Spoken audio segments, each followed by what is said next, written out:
Hey, I'm Hilary Berry, a working film station voice actor, and you're watching my 1000 Monologues Challenge. It's an acting research project I set upon myself to study, learn, and practice 1000 different monologues. I have no idea how long this is going to take me, and I'm also curious to see how I grow and change as an actor along the way.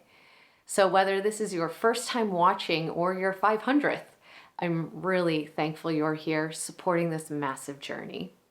Today, you're watching monologue 1 of 1000. It's from a one-act play called The Tenor by Frank Wedekind. I think I'm pronouncing that right.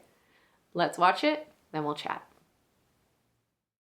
Ugly, no, not ugly, but young and indiscreet.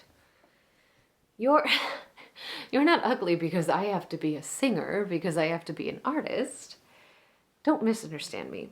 But I don't see why, because I am an artist, I have to assure you that I appreciate your youthful vigor and good looks. It's a question of time. 2, maybe 300 sweet young men of your age saw me last night in the role of Venus. Now, if every one of them came here making the same demands upon me, which you are making, what would become of my singing? What would become of my voice? What would become of my art?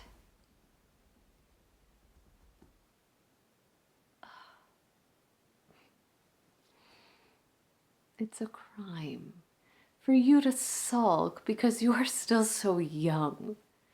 Your whole life is ahead of you. Is it my fault you fell in love with me? They all do. That's what I'm for.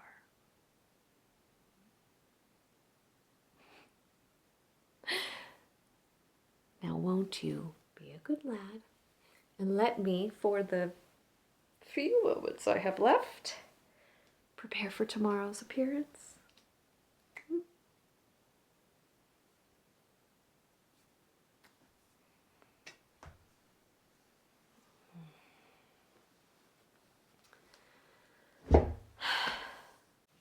This is a monologue I found from a play that was written in 1913 by an Austrian playwright.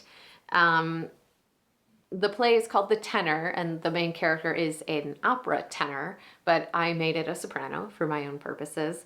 And the play follows, it's this one-act play basically. The opera singer is trying to get out of town because they are on tour, and they need to get out of town, but they just keep getting interrupted, essentially as the result of their beautiful work that they do on stage.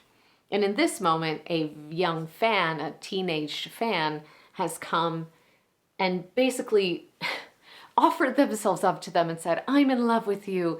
I saw you. I'm in love with you. I can't stop thinking about you. And I love this monologue because it shows both the sort of like, oh, my sweet summer childness of this, but also like my inability to give you what you want has nothing to do with you.